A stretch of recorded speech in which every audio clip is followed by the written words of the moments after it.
Oh, all right. We are live.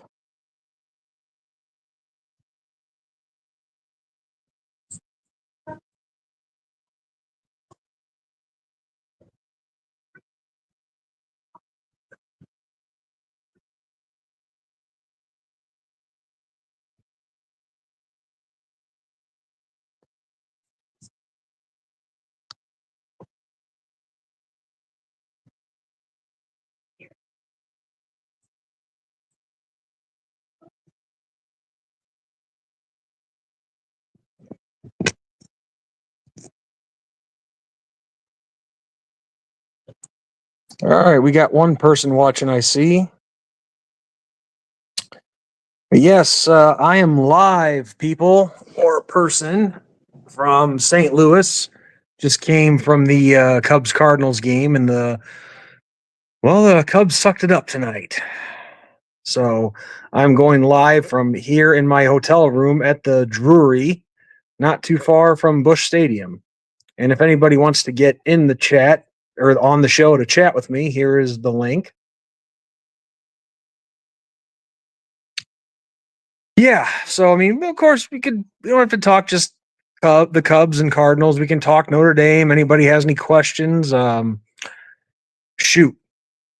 This was just a last minute idea that I had, kind of a way to vent because I just did a short as well, posting my frustration with the Cubs. That Listen, let me make one thing very clear, guys. Tonight was a gift from my stepmother, and I'm very grateful for that. I'm always grateful for when somebody does something nice for me or gives me a gift or whatever, but that doesn't mean I can't be pissed off about the performance in the game. No, Cubs offense was just dead tonight. Um, the pitcher Matthew Boyd, I give him all the credit in the world. He did everything that he could to keep the Cubbies in the game, but the offense let him down and just was very unfortunate. And we are now 5 games behind the Brewers in the National League Central. But yeah, whoever's watching, say something, chime in, give a thought, whatever.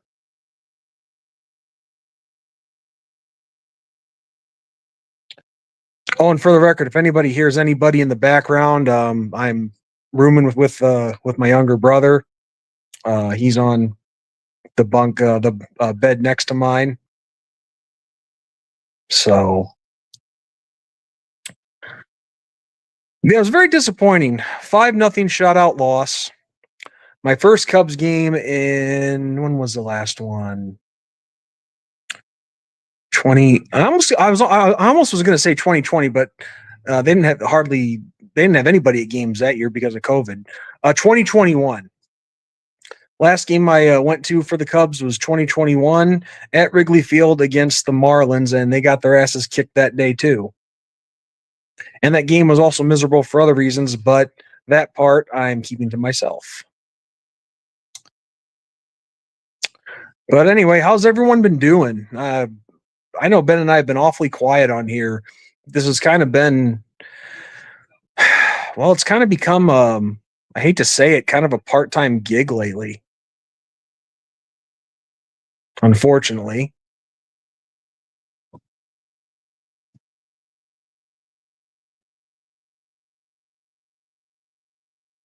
But of course, there's been a lot of things going on. Fall practice is underway for the Irish. Everybody's talking about the quarterback competition, obviously. And the one thing that drives me nuts is, especially when this happens on the first day of camp, everyone's freaking out about CJ Carr throwing 3 interceptions and Minchie throwing one. And one, number one, it was the first practice, so there's going to be some jitters. And number two, so what? I would much rather. Well, first off, these are both fairly young quarterbacks, especially CJ Carr, but I would rather have them throw their interceptions in practice than I would in an actual game. And plus, if you have been following our defensive secondary and our linebackers, then yeah, that's actually going to be good for them, I think. because our defense is going to be deadly this year.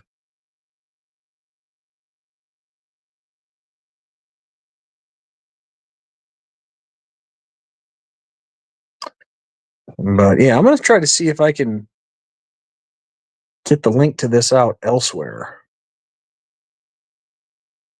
Yeah, hang on 1 second, guys.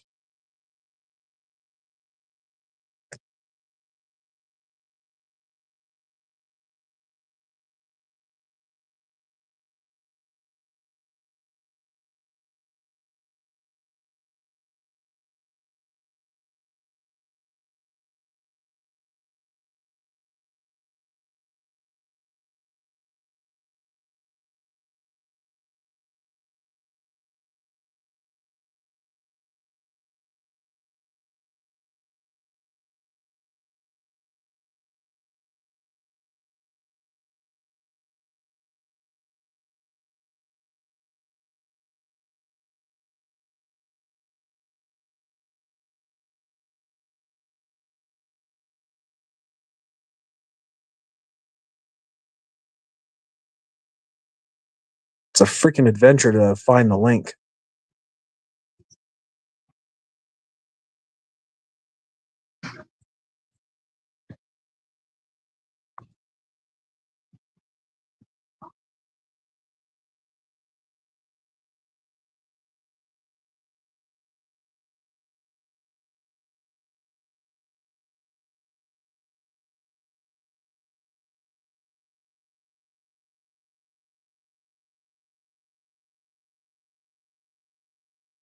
Okay.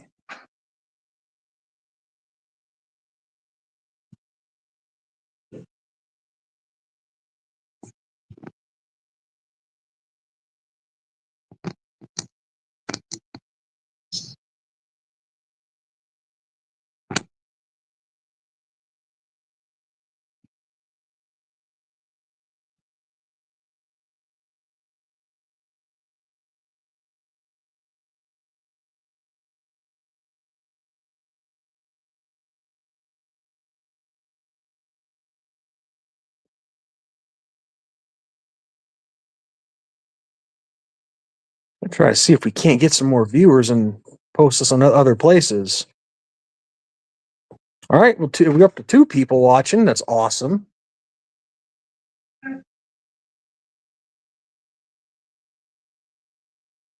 Hey, what? Oh, they already know that you're here bunking with me, that we're sharing the room. You what? Yeah. Just no racial slurs, okay? I'm just kidding, guys. He's not like that. I'm just fucking with you. But he was worried about language, though. Mike, what's up, man? Yeah, let me see if you can't show on stage. Okay, here we go. Wasn't a good night for the Reds either. They ended up losing 3-2 to the Pirates. Bullpen blew a 2-1 lead in bottom of the 8th inning. That sucks, dude. I'm sorry to hear that. Yes and no. Yes, because I feel your pain. No, because the Reds are a division rival. But I'm sure you can respect that.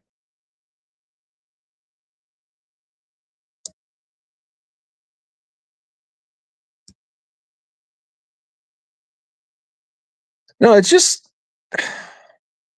obviously, yes, a team has to win, a team has to lose. But when a team loses so badly, it's like, was it worth spending the money on? I know that's such a bad attitude to have. But it's just what pisses me off the most is, this was a family trip.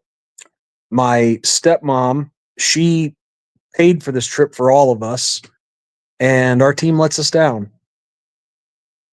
That's the shitty part of it. I mean, was it still a fun time? Yeah, absolutely. Anytime I can spend time with my family, it's wonderful. But when the team performs that badly, I have every right to criticize it, and I'm going to be pissed.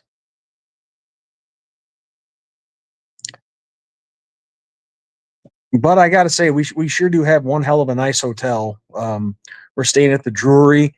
It's Bush Stadium's right there. The Arch is just, from our room. A part of it is, but the arch is just right outside our window. But yeah, like I was saying earlier, Matthew Boyd, our starting pitcher tonight, he kept us in. He kept us in this game. It was our offense that couldn't do shit tonight. And when we do have an opportunity, we screw it up. But you know, it's funny, guys. I don't know if any of you saw the short that I just posted.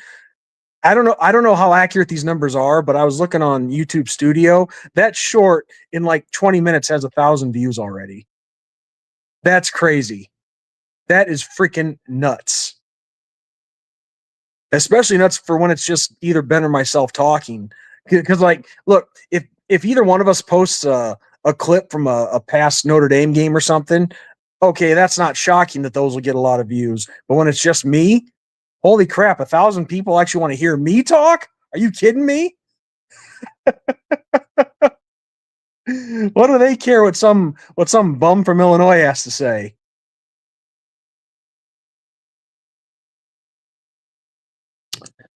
But yeah, guys, 3 of you watching according to the little eyeball ticker thing here. What's on your guys' mind? Anybody got a question or anything?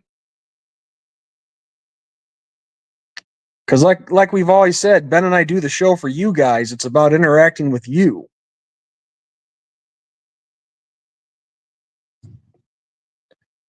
You know, just out of curiosity, let's check that short.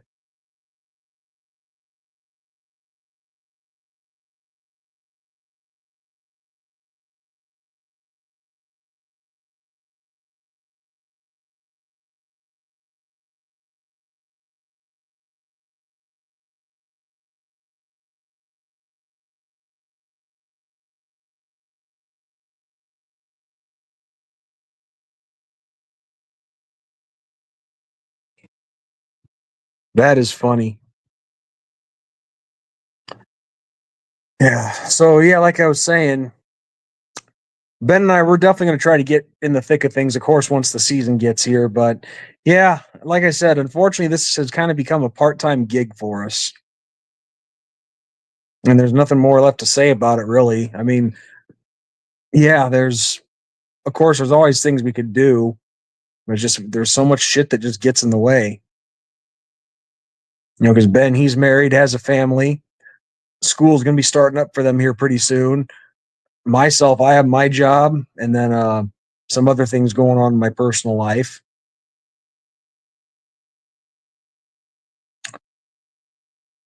I mean, I know we don't have to explain it to you guys. We know that you all understand, but still, we feel that we owe you that much. But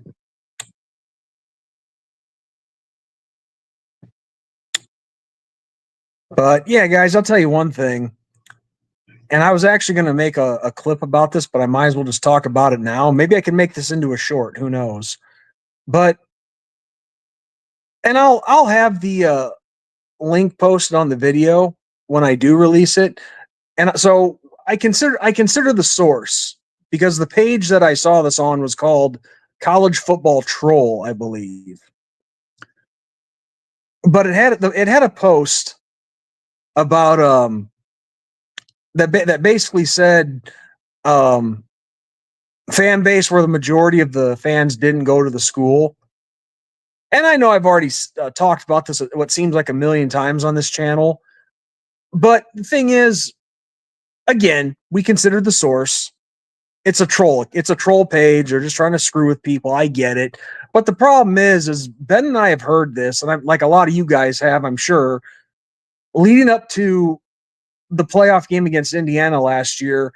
You know, the Indiana fans show up in droves, constantly asking us, "Oh, let me see your Notre Dame degree. Did you go to Notre Dame? Oh no, well then you're uneducated. You can't cheer for them since you didn't go there and graduate from there." I wish that crap would just stop. Because the fact is, there are people who do use that, and it's really getting old. Because here's the thing, people, if you applied that logic to every fan base, then you would have half empty stadiums. Because one, not every fan goes to the school that they cheer for. And two, the ones that do, half of them end up dropping out. So they went, but they didn't get the degree. So the arguments like that are just so fucking stupid. I don't know what people are trying to prove by doing it. I mean, I get it. They're trying to screw with us and say, you didn't go there. You didn't get a degree from there. You're uneducated. You're stupid. You have no right to cheer for that team. It's just, even for an insult, it's freaking retarded. But like I said before, the 2 weeks of that crap leading up to the Indiana playoff game, boy, the next day on Saturday, those Indiana fans were nowhere to be found.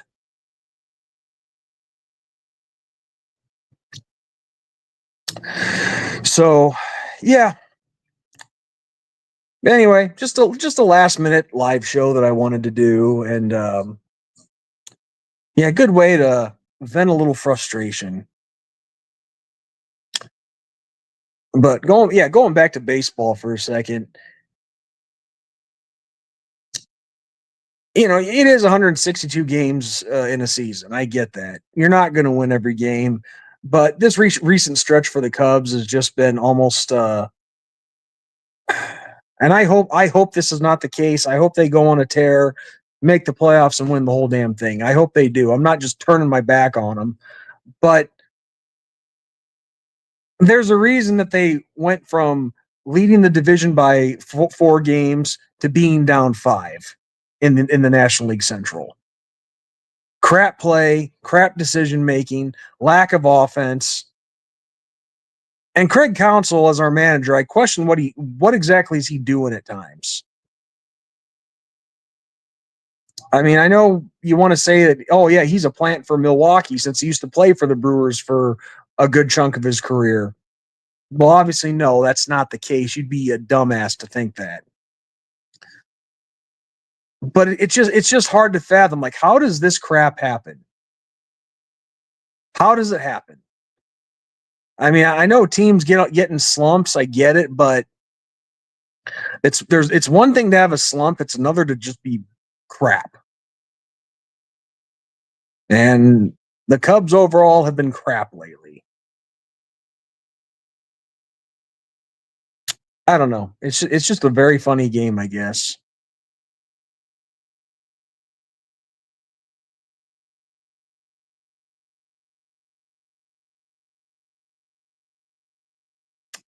But all I know is they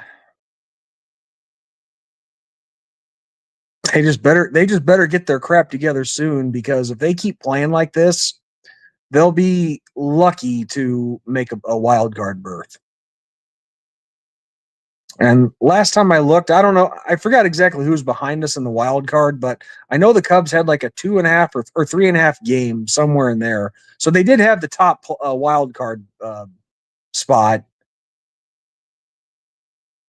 But still, it's like, just play it safe, win the division. But I don't know how likely that's going to happen.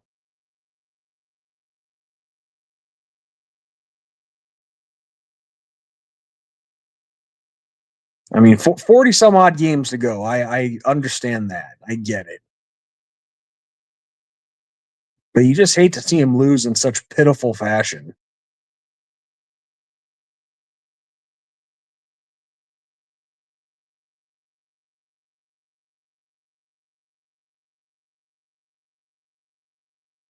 So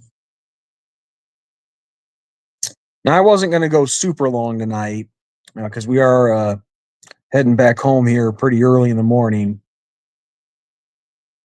But I was just like, screw it. I'm going live. Let's have some fun. Make this night a little better.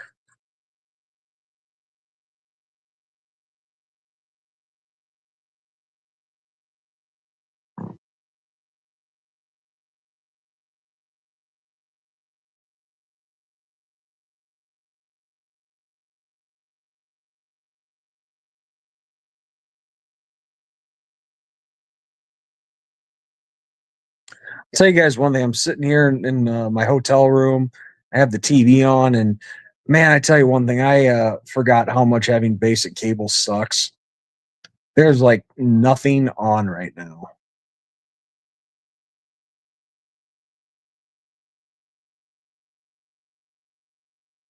It's been a constant helping of diners, drive-ins, and dives all day.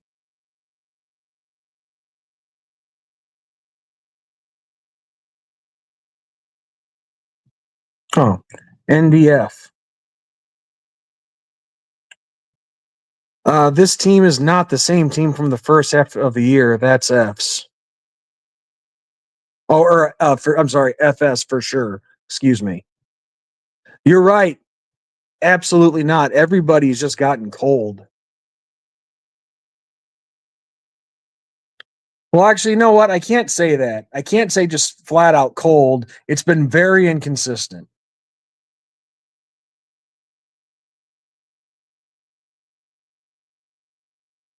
I mean, yeah, just a lot of these guys have gotten very inconsistent. And, freaking Kyle Tucker, he wants the monster contract. He needs to start showing it. Dude, NDF, wow, you beat me. We literally said that at the same time.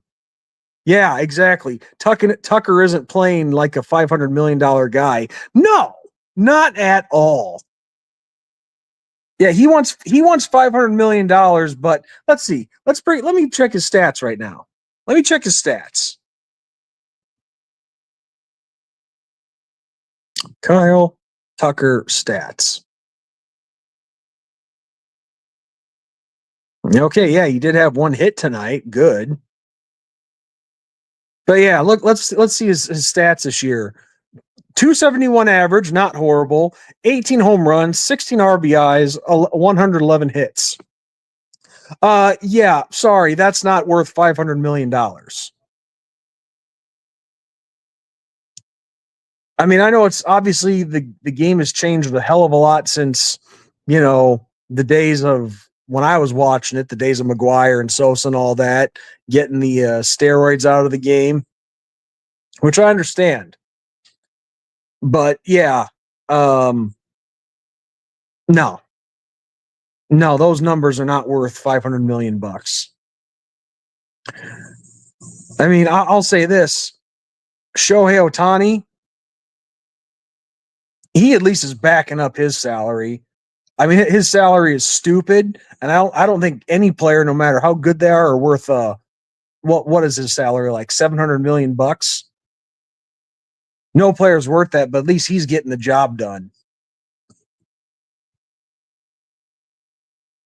Because let's at least I thought he was anyway.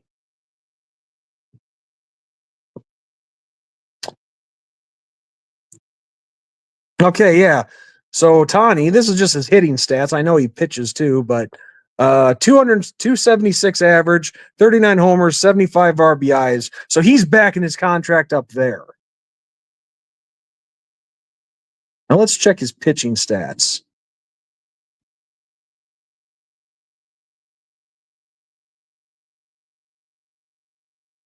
Uh,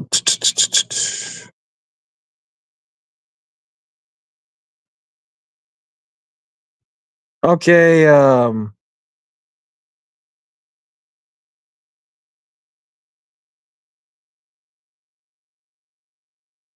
okay, so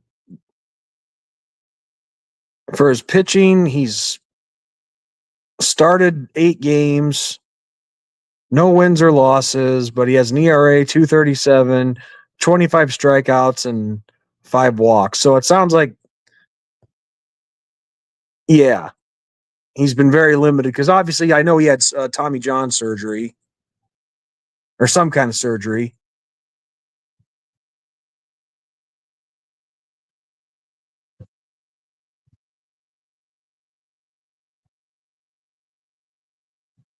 Do I remember when Pete Crow Armstrong was an MVP candidate? I do. Yeah, I remember that too. I remember that too. And he's kind of cooled off as well. But yeah, it's crazy. The Dodgers, they have $1 billion invested in just 2 guys, Otani, and then that how do you say his name? Yoshi Yamamoto or something like that, pitcher. Yeah. I mean, I could go on about that for for hours. But yeah, no, if Kyle Tucker, if he wants $500 million, then he's got to play better than he has been. Because even if he doesn't come back to the Cubs, he's not going to get that from anyone else. And if anyone else is willing to pay him that with stats like this, they're stupid.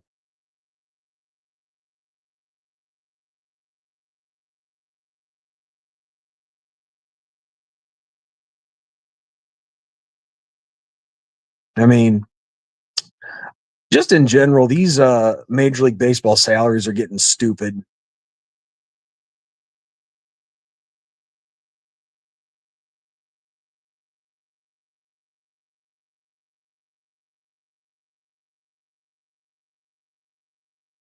But hey, what the hell do I know?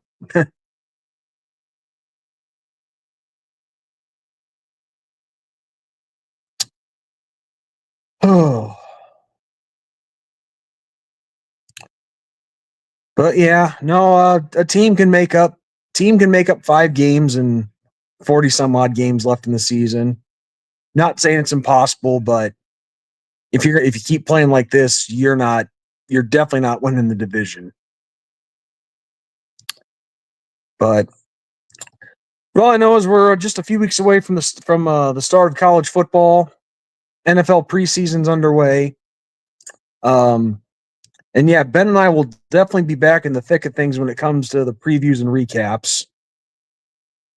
We're definitely looking to have our buddy Matt Shelton back on at some point because we have his book to talk about.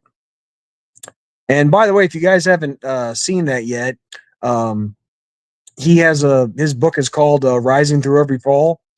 I finished it, and it's a really good book. And I'm not just saying that because I'm a Notre Dame fan. What's great about his book is you don't have to be a Notre Dame fan to find something in common with it. You don't even have to like sports to like it. But yeah, Rising Through Every Fall by Matt Shelton, former Notre Dame wide receiver.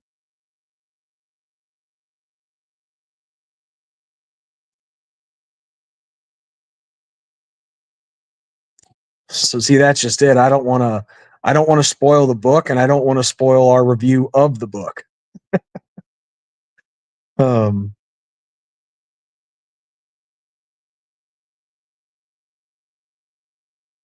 yeah, so sometime is just this is kind of out of left field, but some time ago, Ben and I made a parody Klondike bar commercial. Any of you guys have any suggestions of commercials you'd like to see us do?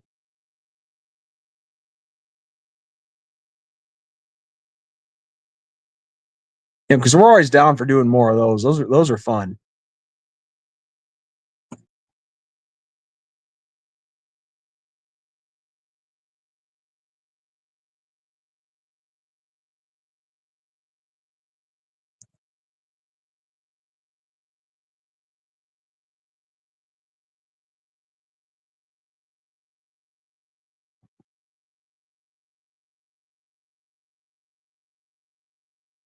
Yeah, I'll see if anybody's noticed that I posted we were live.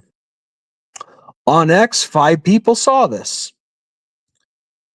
But then again, it is almost 11 o'clock Central Time. So you can't expect that many people to come. And we're a small enough show as it is. Just over, I think, yeah, 1,200 something. I think we're like 1,276 people, subscribers.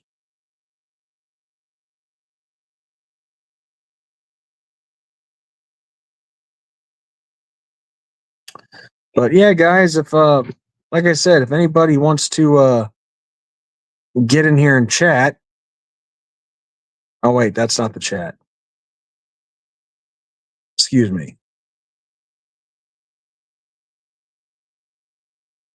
Okay, there we go. Yeah, if anybody wants to get in here and chat with me, here is the link to do that in the comment section. There it is. That'll take you right to backstage area.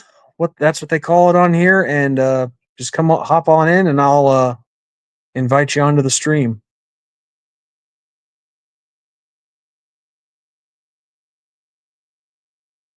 And give me a break, guys. This isn't bad for some dude in a hotel room on his phone.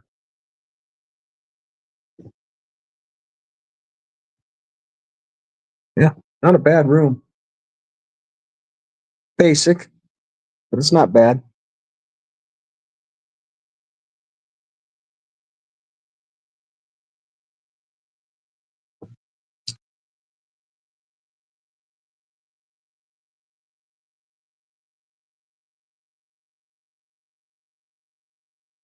I'll tell you guys one thing. One thing that's really getting old are these Big Ten coaches, aka Kurt Signetti and James Franklin, bitching about Notre Dame.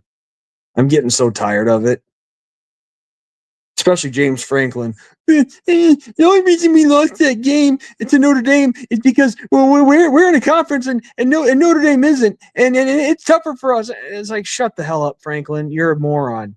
You had the lead on us in that game. You couldn't hold it. So shut the fuck up and quit crying like a little bitch. And I can tell you guys this: if I took that clip from this stream and made it its own little short, I guarantee you, if I tagged it right, hashtagged it right, and so on and so forth, a bunch of Penn State fans saw it. I guarantee you, the first thing they would say to me is, "You're fat. Hit the gym. Lose some weight." And I am kind of laying at an angle that doesn't make me look too good. But yeah, all I know is when you have to attack, when that's the first thing you do. And I did this on another video recently, or I had this happen on another video recently that I posted, not here on our channel, but somewhere else. You had a few people, and they're like, "You're fat. You're fat." It's like, if you're just going to attack somebody's personal appearance instead of actually offering dialogue, that's pathetic. But yeah, back to Signetti and Franklin. They just will not shut up about Notre Dame. I mean, well, really, how do they have it so much tougher than we do? Because seriously, the Big Ten conference, it's not just elite team after elite team. It has its fair share of bottom feeders. So what? We have to join a conference and beat up on Rutgers and Northwestern and Purdue and Maryland just to prove a point to them. It's so freaking stupid. And people say, "Well, he was just answering a question, Sean. What are you being such a jerk for about it?" Well, that's fair. He was asked the question, but how he answers it is up to him. And if he's going to make an excuse that they lost that game because they play in a conference and we don't, then that's just a piss poor excuse for an answer. No, the fact is James Franklin, he lost that game because of his shortcomings as a coach, not because of playing in a conference. And I'm not saying that Signetti said this, but same with him. And all I know is with Kurt Signetti, the post game for that, after that playoff game, Jalen Sneed said it the best, but I'm not going to repeat what he said. But the video of it still is out there, and I got to admit, it was pretty funny. I wouldn't use some of the language that Jalen did, but I like his message to Signetti.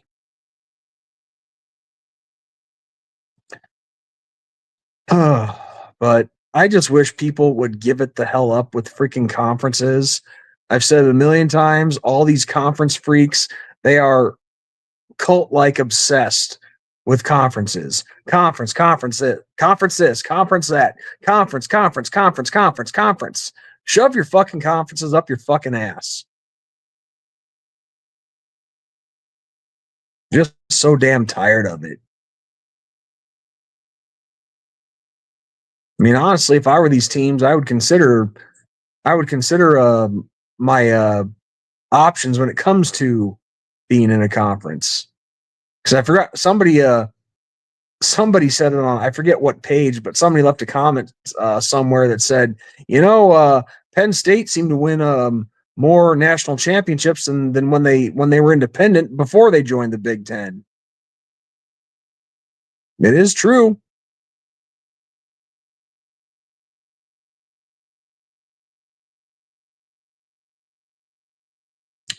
So anyway, guys, I'm probably going to go for about another.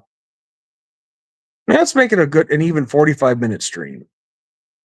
So I'm going to go for just under 10 minutes, and then we'll call it a night. But not bad considering this was very last minute.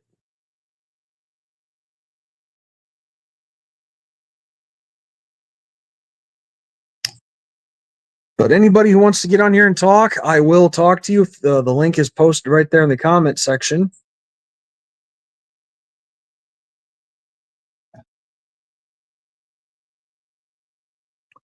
But if anybody has a question, I'll be more than happy to answer it to the best of my ability.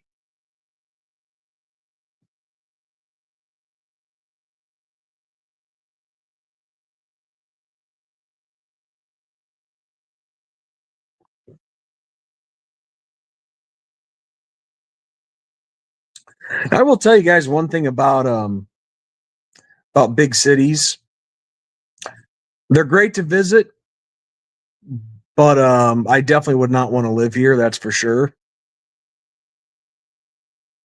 Because it seems like, and I'm not exaggerating when I say this, but it seems like you can't go anywhere without it smelling like pot somewhere. I'm just sick of it.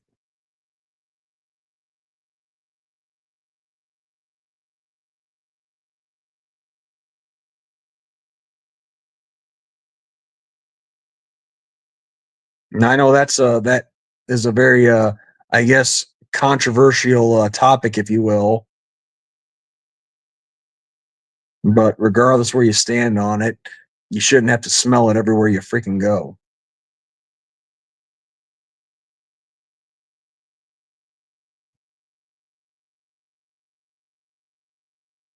One positive thing I will say about tonight, despite the way the Cubs played, is we had great seats.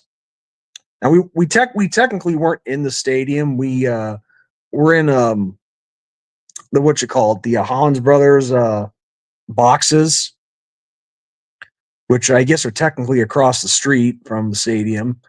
But it's a great view of the field.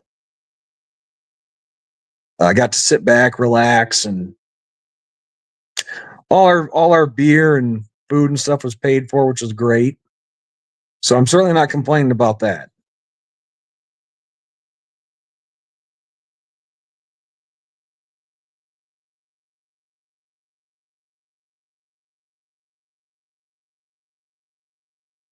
So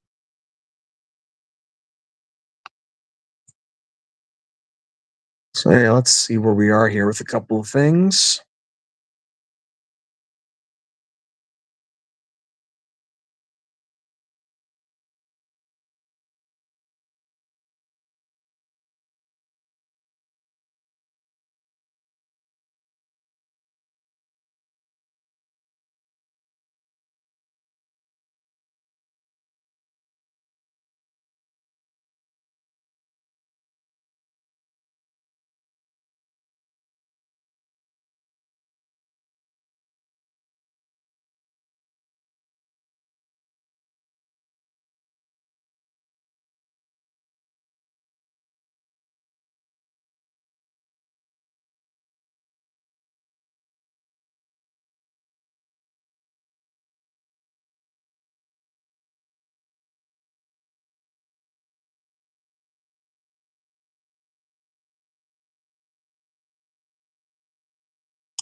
Oh.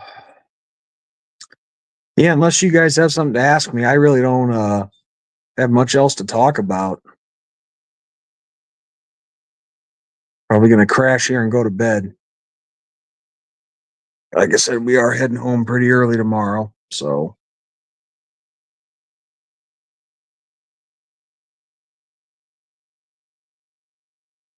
I guess for non-sports talk, I'll tell you guys one thing. So a couple weeks ago, I have not been to any fair since I don't know, since I was like 19. Went to one a few weeks ago, and yeah, those rides. I don't know if I could ever do them again. Yeah, because when you haven't been on a fair ride in 20 years, ugh, ugh.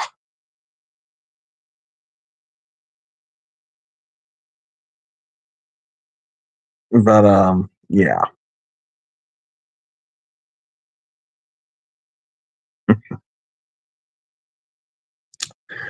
But yeah, guys, for the most part, I'm sure like a lot of you, I've just been staying busy and doing the everyday regular things.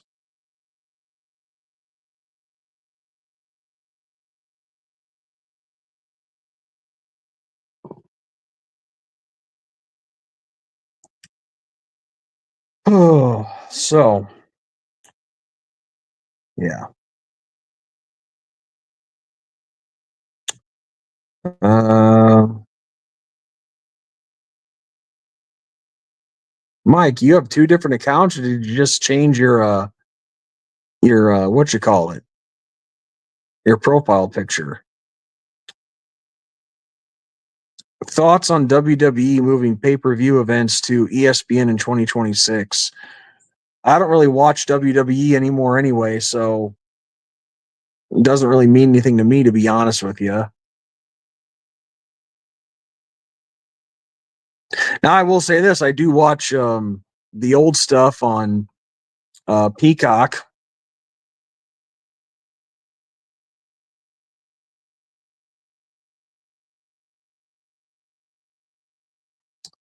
But no, I got out of watching wrestling a long time ago.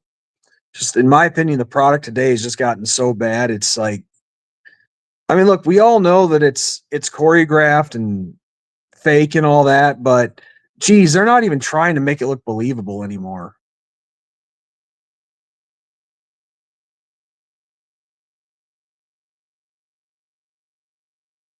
But no, as long as I can still watch all the old stuff on Peacock and whatnot, I don't really care if they move it to ESPN or not.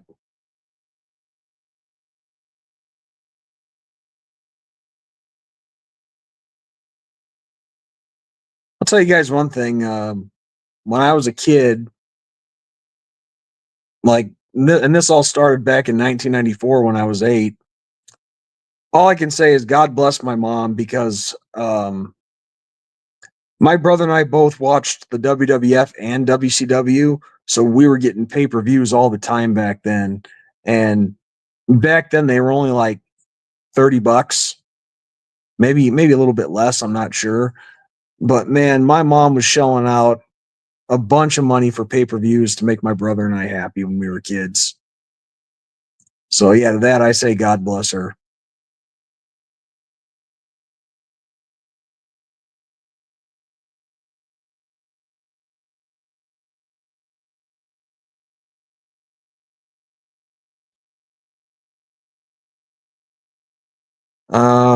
Which also means that WWE pay per view events will now be $30 a month starting in 2026.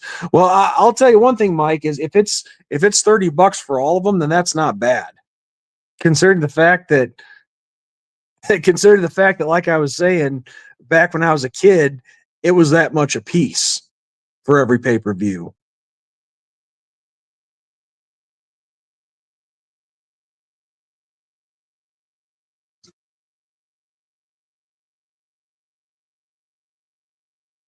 Yeah, because there's what is it, like two pay per views a month now for WWE? Because I know back in the day with their pay per views, all they really had was the big four, which was Royal Rumble, WrestleMania, Survivor Series, and SummerSlam. But then, of course, let's see, and I'm trying to think what was the lineup for WCW. I know they had Starcade, which was always around Thanksgiving time. Then they moved it closer to Christmas. And then there was Halloween Havoc, um, the Great American Bash. Um, then eventually they came along with Super Brawl and Fall Brawl, and then some various other ones throughout the years, like Hog Wild and Uncensored and World War III. But yeah, it was around like 1994, 1995 that the World Wrestling Federation, they started adding in, all those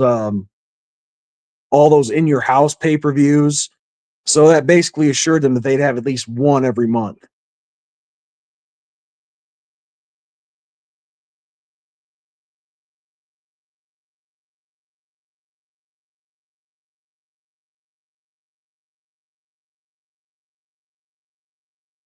So so yeah,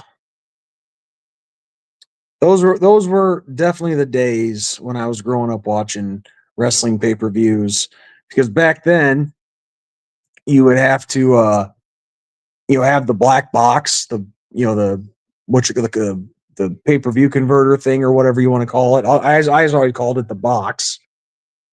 And then you actually had to call the telephone company and they would have to like plug it in for you, or put it in for you, however you guys know what I'm trying to say. But I also remember too, there was always this channel, this one particular channel that your phone company had on TV that always showed you what was playing. And it gave you the code number um to put it when you were calling in to order. You'd have to put in like a 4-digit number. And there was always that number that came with it to put it in when you called in. Just talk about nostalgia.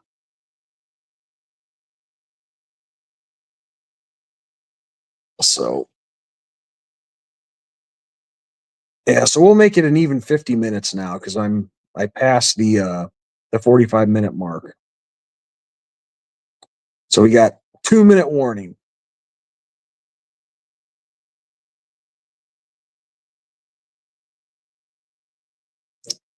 But of course, Mike, if you're a fan of wrestling still today, don't think I'm criticizing you for it. I'm not.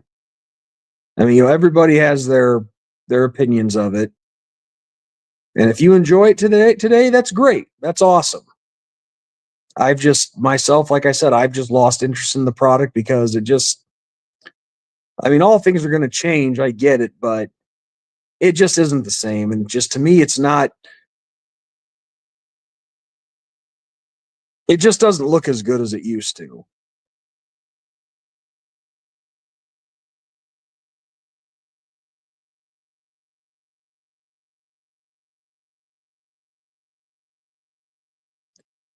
But yeah, no, that was definitely one of my favorite things as a kid. That's for sure. And it's crazy too. These past couple weeks, my whole childhood seems like it's just dying off. Losing Ozzy Osbourne, Hulk Hogan, and now Ryan Sandberg, which a video that's a short that I just or short a video that I just did last week.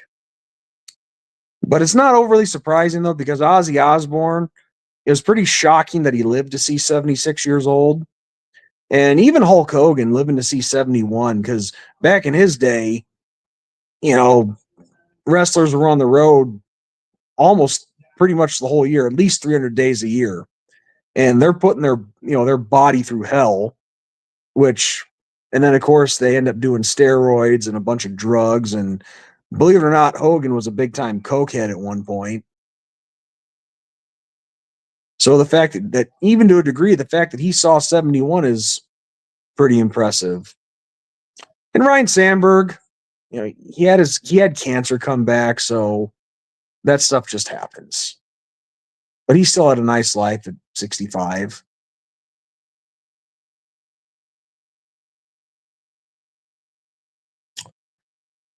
All right, guys. Well, that's the 50-minute mark. Um, hope you guys enjoyed this surprise last minute stream. Turned out pretty good for what it is, or for what it was.